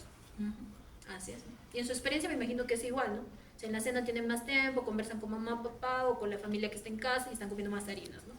Lo mismo, salen de acá, lo que hay más son harinas, pues también, ¿no? Hamburguesas, salchipapas, ¿no? O sea, no hay más opciones, ¿no? O los dispensadores de las máquinas, ¿no? Que todos son harinas, ¿no? Entre galleta, chocolate y las papitas, ¿no? Así es, ¿ok? Entonces hay que tratar de cenar temprano, por lo menos para sus clases de endocrino, ¿no? Y el fondo y las otras especialidades, ¿ya? Entonces pasemos al otro fenotipo, cerebro hambriento, ¿ya? Entonces el cerebro hambriento, ¿qué implica? Es el paciente que tiene, por ejemplo, desayuna, termina un plato, quiere seguir con un segundo plato, tercer plato, cuarto plato. No se sacia el paciente, ¿no? Hay alteración en su saciación, ¿ya? Entonces un plato, dos platos, tres platos, cuatro platos, ¿no? Entonces igual llega el almuerzo, él no tiene ganas de comer entre comidas, ¿no? Pero llega el almuerzo, igualito un plato, pasa el postre, luego el otro plato y así, ¿ya? Y por último, el combustión lenta. No come mucho, pero su metabolismo es bien lento, ¿no? Súper lento el metabolismo y gana fácilmente de peso, ¿no? Entonces, si es que tenemos el primer fenotipo, por ejemplo, cerebro hambriento, el tratamiento sería fenterminato piramato. Este tratamiento va muy bien para ese tipo de fenotipo de exceso de peso, ¿ya? Para hambre emocional, naltrexona bupropión. Para intestino hambriento, liraglutida, ¿no? Esta liraglutida es lo que les decía el agonista de GLP-1, ¿no? ¿Se acuerdan que al inicio habíamos visto de que existe una hormona de la saciedad, ¿no? Que era la leptina, ¿no? Pero habían otras hormonas que inhiben la ingesta alimentaria, y estaba el GLP-1. El agonista de GLP-1 se llama liraglutida, que es el nombre farmacológico, ¿no? Y es un tratamiento, por ende, para bajar de peso. Y por último, combustión lenta, solamente fentermina, ¿ya? Solo en fentermina. Entonces, todos los medicamentos que ustedes están viendo ahí es manejo de la especialidad, ¿no? Entonces, lo que ustedes van a hacer es reconocer que este paciente requiere tratamiento farmacológico y lo van a derivar al hospital para iniciar el tratamiento de acuerdo al fenotipo. Ya más o menos, si quieren, ustedes pueden ir valorando cómo se alimenta este paciente, ¿no? Y viendo por ahí cuál sería su posibilidad de fenotipo, ¿no? Porque subió de peso, ¿ya? Pérdida de peso de más del 5% en los primeros 3 meses es el único predictor, ¿no? Actual de pérdida de peso a largo plazo con los medicamentos para bajar de peso, ¿no? Entonces, ¿qué nos sirve como marcador para ir viendo y valorando la pérdida de peso? Ir valorando su peso del paciente en el tiempo, ¿no? Pero no solo peso, sino composición corporal, ¿no? Recuerden que no solo es el tratamiento farmacológico, sino también es que modifiques estilos de vida y que haga actividad física, ¿ya? No se olviden eso, porque ningún medicamento es mágico, ¿no? O sea, solamente usa su medicamento y ya bajó de peso, no. También tiene que comer sano, igual tiene que hacer actividad física, ¿ya? Eso hay que dejárselo claro a los pacientes. Con respecto a los factores de riesgo, a ver, cuando hablamos de una complicación de la obesidad, habíamos visto la dislipidemia, ¿correcto? Entonces, así como hablamos de obesidad, ahora vamos a mencionar el tema de dislipidemias. Entonces, la dislipidemia tiene diferentes factores de riesgo. ¿Cuáles son? Los diabéticos tipo 2, ¿no? O sea, los diabéticos tipo 2 generalmente hacen dislipidemias, ¿correcto? Los pacientes con falla renal crónica, también. Los pacientes obesos, también. Entonces, rara vez vas a encontrar ese obeso metabólicamente normal en estadio 0 que no tenga ninguna complicación, ¿no? La gran mayoría va a tener también su colesterol alto, triglicéridos altos, por ahí una glucosa que ya no está tranquila, ¿ya? Entonces, todas esas complicaciones se asocian a estos pacientes con exceso de peso. Entonces, cuanto más temprana sea nuestra exposición a un colesterol LDL alto, tiene mayor riesgo para el paciente, ¿no? Entonces, si esta exposición temprana de lípidos elevados es antes de los 55, tiene un mayor impacto en el riesgo de cardiopatía coronaria para el paciente. Entonces, ¿por qué creen que hay muchos infartos de miocardio, ¿no?, en pacientes jóvenes? Por todos estos factores sumados, ¿no? Obesidad, dislipidemia, encima es un hipertenso recién que lo han diagnosticado y no está controlado, ¿no? Entonces, tenemos muchos factores de riesgo que incrementan el riesgo cardiovascular en un paciente. Y por eso hablamos del tema de dislipidemias, ¿no? Porque el tema de dislipidemias lo que nos importa es el riesgo cardiovascular aterosclerótico que tiene un paciente, ¿ya? Es distinto tener un paciente diabético, hipertenso, que tenga un colesterol alto, a tener un paciente como Renzo, por ejemplo, que no tiene diabetes, no tiene ninguna enfermedad, come sano, hace actividad física y por ahí le encuentra un colesterol LDL en 150, ¿no? O sea, son dos pacientes distintos, ¿correcto? ¿Ya? Entonces, eso es lo que tenemos que ir valorando. Entonces, las dislipidemias comprenden varias afecciones, ya sea alteración del colesterol LDL o alteración de los triglicéridos, ¿no? En Estados Unidos, la elevación del colesterol de las lipoproteínas abarca el 29% de los adultos. Y en el caso de la elevación de los triglicéridos, el 26% de los adultos. ¿Ya? La clasificación se puede dividir en dislipidemias primarias y en las famosas dislipidemias secundarias. Entonces, las primarias son las más raras, ¿no? ¿Cuáles tenemos? Las disbetaloproteinemias, que es la dislipidemia 3, y tenemos la hipercolesterolemia familiar combinada, que ocurre entre el 1 al 3% de la población. Entonces, cuando yo hablo de primarias, tiene mucho aporte genético. Entonces, tienen que valorar antecedentes familiares, ¿no? Entonces, por ejemplo, en la hipercolesterolemia familiar combinada, elevación de colesterol o triglicéridos en 2 o más parientes de primer grado, ¿no? A menudo ocurre secuencialmente en lugar de simultáneo, ¿no? O sea, por ejemplo, por ahí la abuelita materna tuvo colesterol alto y la mamá también, y la hija también. Y eso que la hija hace deporte, va al gimnasio, come sano, pero tienen todas colesterol alto. Entonces, por ahí ya tendría que sospechar en que existe una causa primaria de la dislipidemia. Y en el caso de la disbetaloproteinemia, consiste en un exceso de lipoproteínas remanentes de triglicéridos enriquecidas en colesterol, ¿no? También se asocian con eventos cardiovasculares ateroscleróticos prematuros, ¿no? Y con poca frecuencia con antecedentes familiares sólidos debido a una herencia generalmente recesiva, ¿no? Entonces, este grupo de pacientes es el grupo de pacientes que menos vemos, ¿no? O sea, esto de las dislipidemias primarias no es lo que vemos con frecuencia. ¿Qué es lo que vemos con frecuencia? Las secundarias, correcto. Entonces, las secundarias, ¿qué tienen que ver? Debe comenzar con un historial médico familiar y nutricional completo, ¿no? Tienes que preguntarle a tu paciente qué es lo que come, ¿no? Actividad física, frecuencia con la que hace actividad física. Antecedentes familiares, ¿no? Por ahí tuvo una mamá con diabetes, obesidad, que tuvo dislipidemia, hipotiroidismo, etc. ¿Ya? Entonces, es importante ello, ¿no? ¿Qué más? Tenemos que valorar todos los factores de riesgo adicionales. Entonces, ¿cuáles son las causas de dislipidemias secundarias? Y les pregunto, porque cuando hablemos de diabetes vamos a valorar si es que este paciente diabético tiene o no tiene dislipidemia. Entonces, les voy a preguntar causas de dislipidemia secundaria. Entonces, para ello tenemos que valorar si este paciente tiene un estilo de vida sedentario, no hace actividad física, con alto consumo de dieta rica en carbohidratos y azúcares refinados, ¿no? ¿Qué más vamos a valorar? Consumo excesivo de alcohol. La persona consume demasiado alcohol, ¿ya?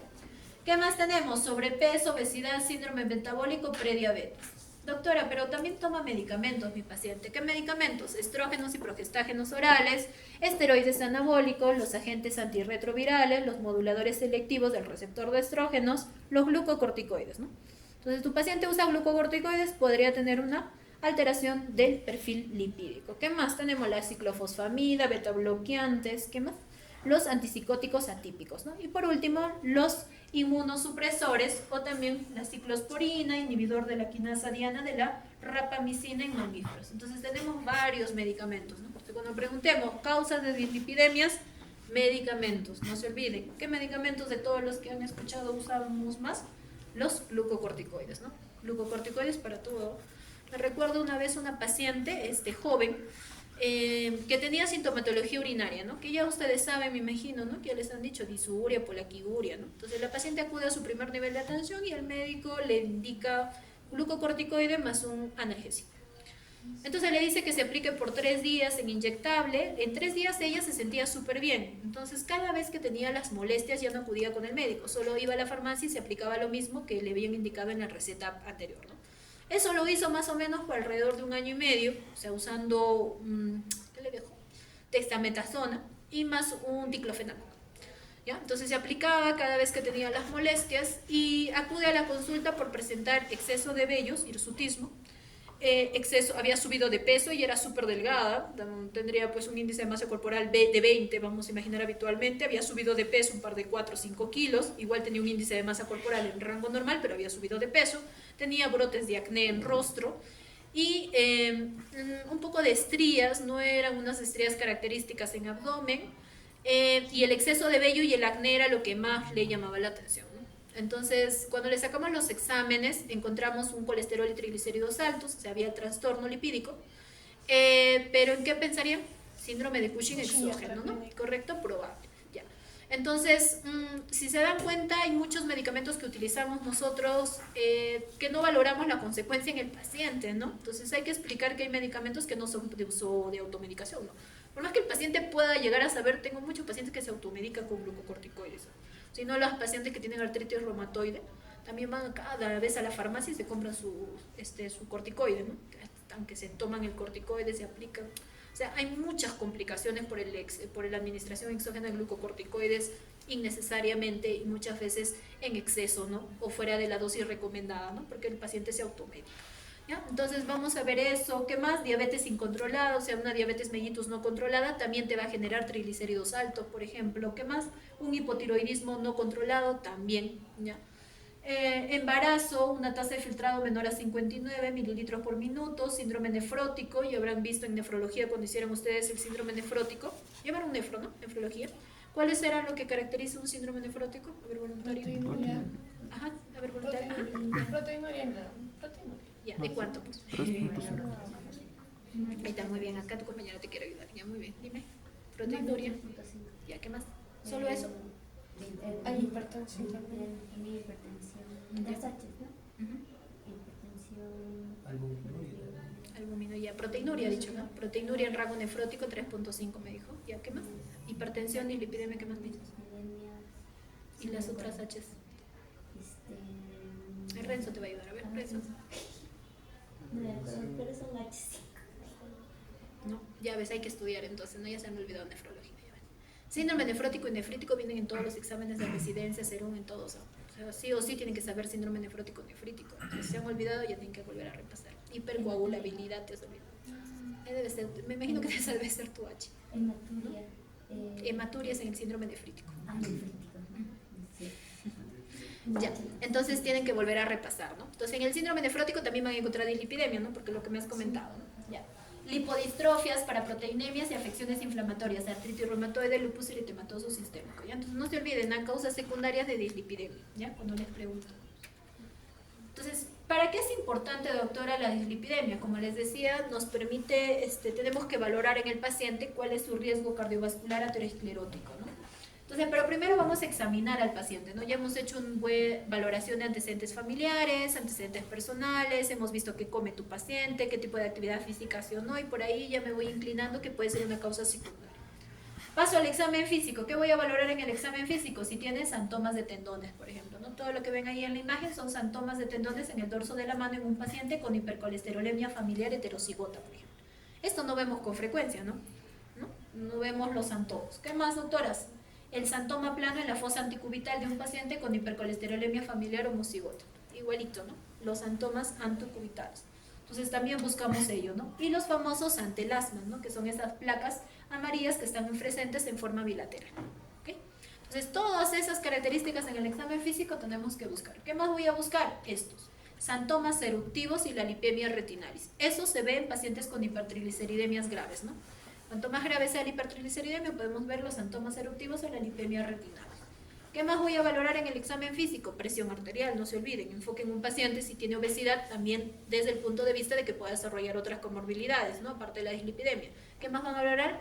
Perímetro abdominal, pues, ¿no? Para ver si tiene obesidad abdominal o no, ¿no? ¿Qué más? Índice de masa corporal, ¿no? Y por ahí puedo valorar pulsos carotidios y pulsos periféricos, ¿ya? O sea, en pies, ¿no? La evaluación más avanzada puede incluir soplos vasculares y el índice tobillo-brazo, ¿ya? Pero en relativa valoro índice de masa corporal, presión arterial, perímetro abdominal en el paciente, ¿no?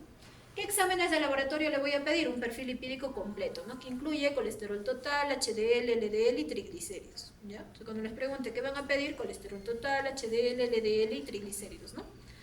Por ahí, doctora, quiero pedir apolipoproteína B, que vamos a ver por acá, que es un buen marcador para valorar el riesgo cardiovascular aterosclerótico, pero no lo dosamos con frecuencia, ¿no? Doctora, pienso que puede tener un hipotiroidismo, TSH y T4 libre. Doctora, pienso que tiene resistencia a la insulina, glucosa e insulina basal, ¿no? Porque tiene acantosis nigricans y también tiene acrocordones, ¿no? ¿Dónde vamos a buscar acantosis nigricans y acrocordones? Ah, muy bien. ¿Qué más? Cuello, ¿qué más? Codos, muy bien. ¿Qué más? Zona inguinal, no se olviden, ¿ya? La zona inguinal. ¿Ya? ¿Qué más voy a pedirle? Sospecho de diabetes, ya. Veremos cuando hagamos diabetes qué exámenes se pide para hacer el diagnóstico de diabetes, ¿ya? Entonces todo va enfocado en las otras posibilidades o causas de tu dislipidemia. Y para valorar el riesgo cardiovascular aterosclerótico utilizo las famosas calculadoras. Entonces hay un montón de calculadoras para estimar riesgo cardiovascular aterosclerótico, ¿ya? Pero el que vamos a utilizar es la calculadora de Framingham. Entonces hay una calculadora en los aplicativos de los celulares de Framingham, tanto para hombres como para mujeres, e incluyen todos los criterios que ustedes ven ahí. O sea, tienen que tener toda esta información para que les bote un resultado, obtengan un resultado del riesgo cardiovascular, que incluye años, presión arterial sistólica, colesterol total, colesterol HDL, con medicación para la hipertensión o no, fuman cigarros o no, y si tiene diabetes o no tiene diabetes, ¿no? Esta es otra calculadora de riesgo cardiovascular aterosclerótico que no lo usamos con frecuencia. Si se dan cuenta, no comparte los mismos criterios, sino tiene algunos otros adicionales, ¿no? Pero lo importante es tener el riesgo cardiovascular aterosclerótico de tu paciente. Entonces, una vez que yo haya obtenido un porcentaje en ese riesgo cardiovascular aterosclerótico, el siguiente paso es categorizar a tu paciente. Entonces, la ACE, que es el Colegio Americano de Endocrinólogos Clínicos, te plantea que pueden existir 5 categorías de riesgo cardiovascular aterosclerótico. ¿Cuáles son las 5 categorías? Riesgo bajo, riesgo moderado, alto, muy alto y riesgo extremo, ¿sí? Son 5 categorías. Entonces, ¿quién está en el riesgo bajo? Una persona que no tiene factores de riesgo, o sea, no es obeso, come sano probablemente, tal vez por ahí dejó de hacer actividad física, pero es un paciente que en relativa no hay ninguna enfermedad de patología de fondo que merite un riesgo por sí solo, ¿ya? Entonces son sin factores de riesgo. Por ejemplo, un paciente como Renzo, les comentaba, ¿no? Que por ahí viene con un colesterol LDL en 170, ¿y cuál es tu objetivo de colesterol LDL, Renzo? 130, abajo está, ¿no? Bajo riesgo, estás leyendo riesgo extremo. Ya, bajo riesgo, ¿no? ¿Cuánto debe estar? Menos de 130, correcto. Entonces, si Renzo tuviera 170, estaría frente a un colesterol LDL alto, ¿no? Una dislipidemia. ¿Y cuál debe ser su objetivo de triglicéridos? Menos de 150, ¿no? ¿Ya? Entonces, en todas las categorías, triglicéridos es lo mismo, si se han dado cuenta, en todas es 150, solo en el riesgo bajo es menos de 130 el colesterol LDL. Y en riesgo moderado es aquel paciente que tú le has calculado con la calculadora y te salió menos del 10%, el porcentaje, ¿no? el puntaje. O son aquellos pacientes que tienen menos de 2 factores de riesgo cardiovascular aterosclerótico. O sea, por ejemplo, puede ser un paciente obeso, ¿no? Solo tiene obesidad, doctora, mi paciente. Es un único factor de riesgo cardiovascular aterosclerótico, ¿no? En ese paciente, ¿cuál es su objetivo de colesterol LDL? Menos de 100. Ajá. Y los pacientes diabéticos, ¿en dónde lo incluimos? En riesgo alto. O sea, basta que te digo que tienes un paciente con diagnóstico de diabetes, por ejemplo, Erika ve un paciente con diagnóstico de diabetes, ¿no? Entonces, ¿qué riesgo cardiovascular tendría tu paciente diabético sin otro factor de riesgo cardiovascular aterosclerótico, Erika? Riesgo muy alto.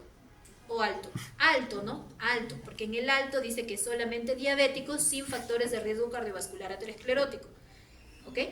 Entonces, si por ejemplo tuviera un paciente diabético con un factor de riesgo cardiovascular aterosclerótico, sería muy alto. El objetivo de LDL, ¿cuál es? Menos de 70. O sea, es distinto, ¿no? Entonces, aquel diabético hipertenso, diabético obeso, ¿no? Y el riesgo extremo es menos de 55. ¿Quiénes están en el riesgo extremo? Son pacientes con evento cardiovascular aterosclerótico progresivo, ¿no? Incluida la angina inestable. O aquellos pacientes que tienen evento cardiovascular aterosclerótico clínica establecida más diabetes o enfermedad renal crónica, ¿no? O sea, son pacientes que ya tienen un cuadro de enfermedad cardiovascular aterosclerótica establecida, ¿no? ¿Cuál es el objetivo de colesterol LDL? Menos de 55. Y triglicéridos menos de 150. ¿Y por qué es importante esta categorización? Porque depende de qué categoría está tu paciente, va a ser tu tratamiento. ¿Ya? Entonces, por ejemplo, ustedes tienen un paciente diabético hipertenso que viene con colesterol LDL en 200. ¿Tiene dislipidemia o no tiene colesterol alto? Sí tiene, pues no, porque su colesterol, ¿cuánto debería estar? Diabético hipertenso, menos de 70. Correcto, porque es diabético y tiene otro factor adicional que es hipertensión. Entonces, ¿cuáles son estos factores adicionales? Están en este cuadrito adicional que les he puesto en la siguiente diapositiva. Factores de riesgo mayores: diabetes, hipertensión, enfermedad renal crónica, fumar cigarros, edad avanzada, por ejemplo. Factores de riesgo cardiovascular ateroscleróticos adicionales: obesidad, obesidad abdominal, colesterol LDL alto, hipertrigliceridemia, el síndrome de ovario poliquístico también está incluido ahí, ¿no? Los pacientes con síndrome de ovario poliquístico también van a ver que vienen con dislipidemias muchas veces, ¿no? Y por último, los factores de riesgo no tradicionales, ¿no? Que ya son otros, que normalmente a veces tendríamos que pedir algún examen adicional para valorar ello, ¿no? Por ejemplo, niveles de homocisteína alto, ácido úrico alto, etc. Entonces, categorizamos ¿para qué? Para saber qué tratamiento le voy a dar a mi paciente, ¿no? Pero antes de ver el tratamiento farmacológico, tenemos que ver cuál va a ser tu tratamiento, tu pilar principal, ¿no? ¿Cuál es el pilar principal? Modificación de estilos de vida. Volvemos a lo mismo que hemos hablado en obesidad, lo mismo. Lo mismo, doctora, alimentación saludable, con las mismas características que hemos comentado, actividad física también es importante, ejercicios aeróbicos y ejercicios de resistencia, etc., ¿no? ¿Qué más? La evidencia apoya una asociación de 6 a 8 horas de sueño por noche con una reducción de factores de riesgo cardiometabólicos, que era lo que les decía, ¿no? Hay que dormir por lo menos esa cantidad de horas. Mientras que el que no duerme o hay una privación del sueño, agrava resistencia a la insulina, hipertensión, hiperglicemia, dislipidemias y aumentando las citocinas proinflamatorias. ¿Y qué pasa con los pacientes que tienen apnea obstructiva del sueño? Pobre paciente, ¿no? La falta del oxígeno resultante hace que el paciente se despierte, ronque, resople, gruñe durante toda la noche. Son pacientes que no descansan bien, ¿no? Y el paciente con obesidad termina siendo apnea obstructiva del sueño también. Entonces hay que dormir por lo menos esa cantidad de horas. ¿Qué más? El consumo de alcohol también, pues, ¿no? El exceso de alcohol que puede provocar hipertensión, miocardiopatía, fibrilación auricular con accidente cerebrovascular posterior, ¿no? Abusos de sustancias, ¿no? Drogas, cocaína, por ejemplo, ¿no? También se asocian con eventos cardiovasculares agudos, ¿no? Arritmia, hipertensión, arteriosclerosis, miocardiopatía, ¿no? Tabaquismo, lo mismo. Entonces, si modificamos estilos de vida, también tenemos que quitar todos estos, ¿no? Alcohol, el exceso de cigarro, drogas, etc., ¿ya? Que muchas veces no preguntamos a los pacientes, ¿no? Doctora, ¿qué es ACVD? Dime. ¿Cuál? El anterior. Ah, ya, evento ASCVD. ASCVD, ¿no? Ya, es esto. Factores de riesgo de eventos cardiovasculares ateroscleróticos. La que está acá arriba. Factores de riesgo para enfermedad cardiovascular aterosclerótica. Ajá. O sea, cuando hablamos de dislipidemias, como les decía, todo está enfocado en valorar su riesgo cardiovascular aterosclerótico del paciente. O sea, todo lo que puede favorecer e incrementar el riesgo cardiovascular aterosclerótico de tu paciente implica todas las patologías que hemos visto, ¿no? Obesidad, dislipidemias tempranas, por ejemplo, ¿no? Hipertensión mal controlada aumentaría tu riesgo cardiovascular, ¿no? Ajá, así es. Y cuando hablamos del tratamiento farmacológico, a la cabeza tenemos las famosas estatinas, ¿no? Entonces, estatinas probablemente ustedes han escuchado, en algún momento han visto que algún médico lo haya indicado, ¿no? Entonces, cuando hablamos de estatinas, hablamos de que tenemos diferentes tipos de estatinas, ¿no? Entonces, las estatinas, tenemos estatinas de moderada intensidad y estatinas de intensidad alta, ¿ya? Entonces, cuando hablamos de moderada intensidad, vamos a ver acá primero la atorvastatina, que es la que utilizamos y tenemos en nuestro primer nivel de atención. ¿Cuál es la dosis de atorvastatina de moderada intensidad? De 10 a 20 miligramos. Y si yo hablo de una estatina de alta intensidad, ¿cuál es la dosis? 40, 80. De 40 a 80, perfecto. Y si hablo de rosuvastatina, por ejemplo, de intensidad moderada, ¿cuánto es? 5 a 10. Ajá. Y si es de alta intensidad, ¿cuál es? 20 a 40. De 20 a 40, perfecto. ¿Y por qué es importante la intensidad de la estatina? Porque depende de las categorías, vamos a dar una dosis de estatina distinta. Entonces, por ejemplo, si tuvieran un paciente que no tiene ningún factor de riesgo, estamos en la categoría de bajo riesgo, en la verdecita. Si tengo un paciente sin ningún factor de riesgo cardiovascular aterosclerótico y mi paciente viene con un colesterol LDL en 170 y triglicéridos en 180, ¿cuál es su diagnóstico? Dislipidemia mixta, ¿no? Mixta, ¿por qué? Porque el colesterol LDL está alto y triglicéridos también. ¿Por qué? ¿Cuánto era el objetivo del colesterol LDL en bajo riesgo? Menos de 130. Perfecto. ¿Y triglicéridos? Menos de 100. Correcto. ¿Y cuál es el tratamiento en ese paciente? ¿Qué dirías? Ahí está la respuesta arriba. ¿Qué dice? Modificación de estilos de vida. Perfecto. Entonces, ¿le vas a dar estatinas? No. Primero le das y le dices qué comer o cómo comer y actividad física. ¿Correcto? Si en el control persistiera con el colesterol LDL más de 130, ¿qué le das? Una estatina recién. ¿De qué? ¿De intensidad moderada o alta? De moderada. Entonces, ¿cuánto le vas a dar de atorvastatina? 10 miligramos. ¿No? ¿Estamos? Entonces, esto es importante, ¿por qué? Porque si no, todos los pacientes en el primer nivel de atención estarían tomando 40, 80 miligramos de atorvastatina, que es lo que pasa en nuestra actualidad, ¿no? Muchas veces veo recetas de pacientes con factores de riesgo que no tienen ninguno, pero usando atorvastatina de 20, de 40, ¿no? ¿Por qué? Porque no categorizaron al paciente, ¿no? O sea, como les digo, cada paciente es distinto, pues no vamos a comparar el riesgo cardiovascular aterosclerótico que tiene este paciente sin ningún factor de riesgo con otro paciente que es diabético, hipertenso y tiene obesidad grado 3. No podemos compararlos, ¿correcto? Tienen diferentes riesgos cardiovasculares. Y si es que estoy hablando del amarillito, doctor, es el riesgo moderado y alto. Entonces, ¿estos pacientes cuáles son? ¿Los que tienen menos de 2 factores de riesgo o son los diabéticos sin ningún factor de riesgo adicional, ¿no? ¿Cuánto de atorvastatina le voy a dar? De moderada intensidad. Aquí ya no tengo que esperar, o sea, no es que le voy a decir primero modificación de estilos de vida, cuando vuelva reciente inicio la estatina, no. De aquí es de inicio la estatina, ¿no? Por eso arriba leen ustedes modificación de estilos de vida o vida saludable y estatinas de intensidad moderada. Si persistiera en el tiempo, recién subo una estatina de alta intensidad. O sea, de lo que usaba 10 miligramos mi paciente de atorvastatina, le subo a alta intensidad es 40, 80. Entonces le subiría a 40 miligramos de atorvastatina, ¿no? Doctora, pero ¿y si sigue igual, sigue más de 100 después? Le puedo añadir ezetimibe. La ezetimibe ya no es una estatina, ¿no? ¿Qué es la ezetimibe? Entonces volvemos a la diapositiva anterior.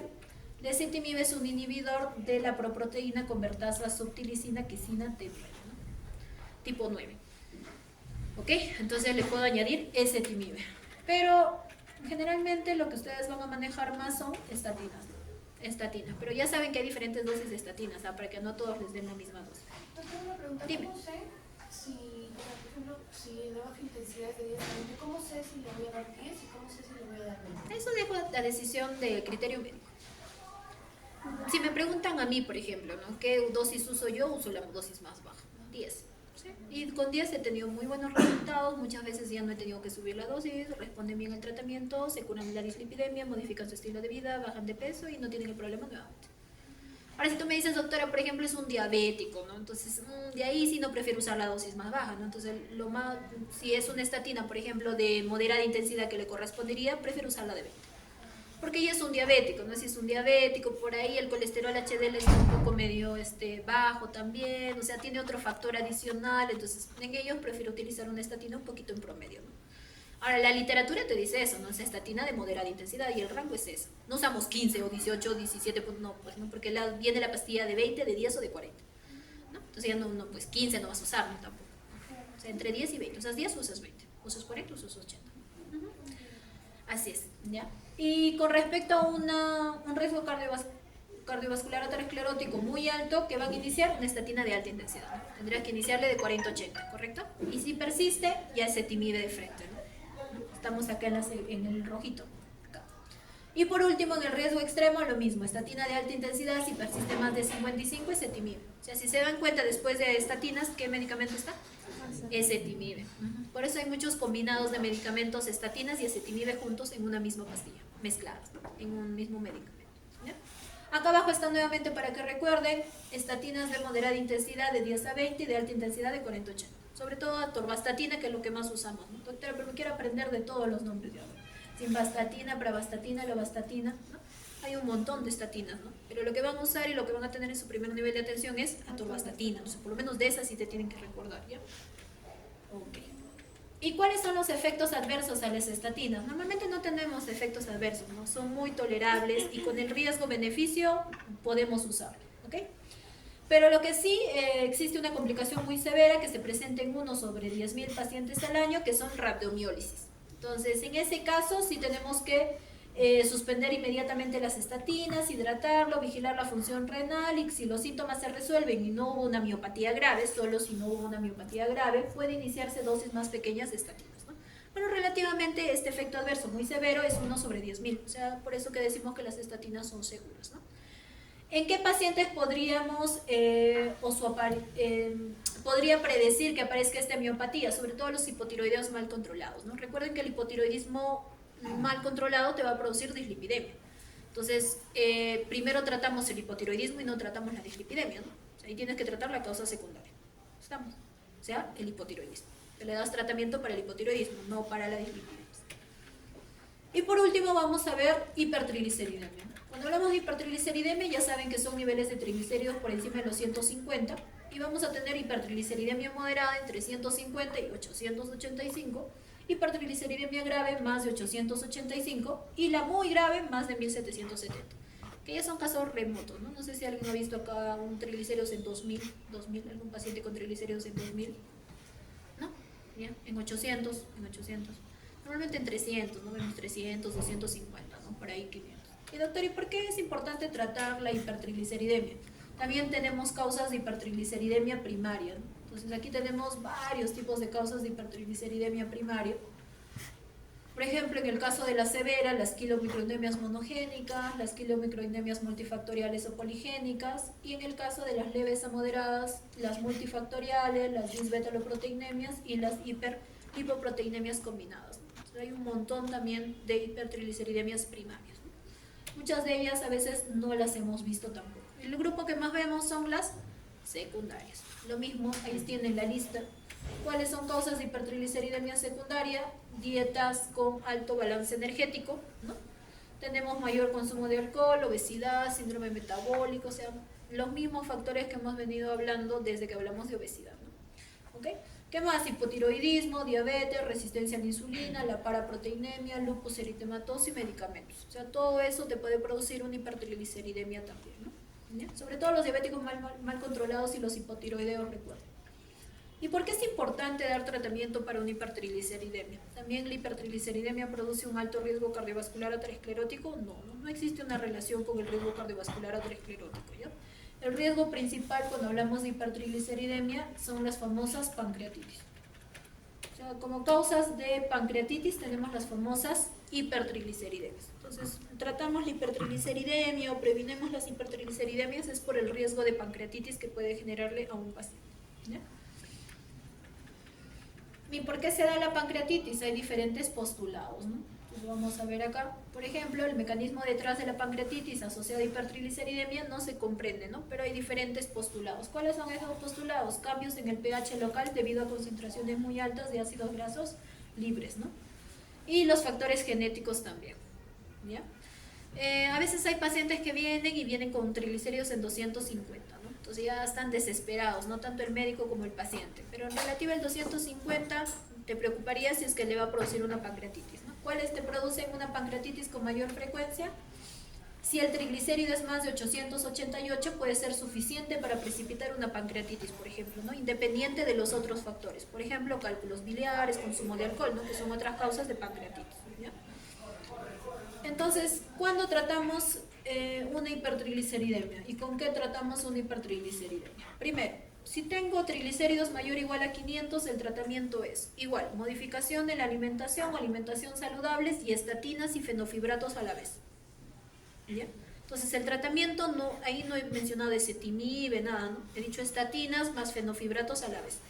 ¿Y de qué depende tu dosis de estatina, no? Dependería de tu riesgo cardiovascular o aterosclerótico, ¿no? ¿De qué estatina le voy a dar? De moderada, de alta intensidad, doctora, tengo un paciente con triglicéridos más de 500, en 600. ¿Qué le doy? Tendrías que valorar cuál es el riesgo cardiovascular o aterosclerótico de ese paciente. Doctora, su riesgo es bien bajito, ¿no? Porque este paciente no tiene otro factor de riesgo. Podrías utilizar una estatina de moderada intensidad, ¿no? Como te dice en la anterior categorización.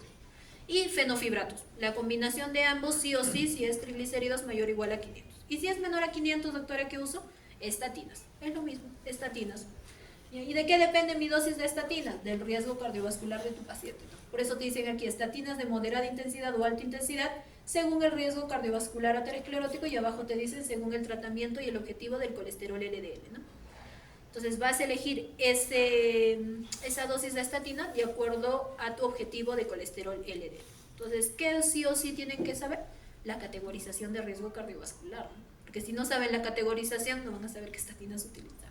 Y ni siquiera si uso o no uso, ¿no? O le toca solamente modificación de estilo de vida. ¿Ok? Entonces eso sí o sí tenemos que repasar. Y si por ahí viene un caso clínico donde el triglicéridos está mayor o igual a 500, estatinas más fenofibratos a la vez. Ahí ya no tengo que analizar mucho porque es ambos tengo que utilizar a la vez. ¿Ya? Ok. ¿Dudas, chicos? ¿Dudas? ¿Todo claro? Dime, te ¿En qué escucho. pacientes está contraindicado la estatina? No hay contraindicación para estatinas, pero si es que tu paciente ha hecho una rhabdomiólisis, por ejemplo, que es el evento adverso más severo que les decía que es 1 sobre 100.000, ¿no? En ese paciente no vas a utilizarlo, ¿no? Pero como te dice abajo, decía, ¿no? Suspendes, hidratación, pero si la miopatía no ha sido severa, podrías utilizar una menor dosis o en dosis más prolongadas, ¿no? O sea, no diario, pues, ¿no? Pero relativamente no he visto una rhabdomiólisis por estatinas, a pesar de la gran cantidad de pacientes que utilizamos estatinas, ¿no? Pero si tú me dices, doctora, por ejemplo, hay muchos médicos que van a ver ustedes hipotiroideos mal controlados o recién hipotiroidismos debut y están usando hipotiroidismo debut, le inician levotiroxina, pero a la vez estatina. No debería estar indicado, ¿no? Porque vas a ver que esos pacientes son una población de riesgo, ¿no? Tus ancianitos, por ejemplo, también, ¿no? ¿Ok? Entonces, no tiene necesidad de iniciar estatinas si es que tu paciente no lo amerita. Por eso tienes que establecer la causa por qué le dio su dislipidemia. O sea, por ejemplo, he visto muchos pacientes triglicéridos altos, siempre altos, pero comen un montón de harina, pues no. Entonces dale estatina un mes, igual va a seguir el siguiente mes cuando le quites la estatina, porque no has modificado lo que está comiendo ni la actividad física que está haciendo. Entonces busquen causa, pues. Que es lo que les voy a insistir a partir de hoy a partir de ahora en todos los temas que vamos a ir viendo, ¿no? Hipotiroidismo también, a veces hay que saber causa, ¿no? Pero el paciente muchas veces te va a preguntar, ¿no, doctor? ¿Y cuánto tiempo voy a tomar mi pastilla? ¿Cuánto tiempo voy a tomar? ¿1 mes, 2 meses, etcétera? Así es, ¿ok? Listo.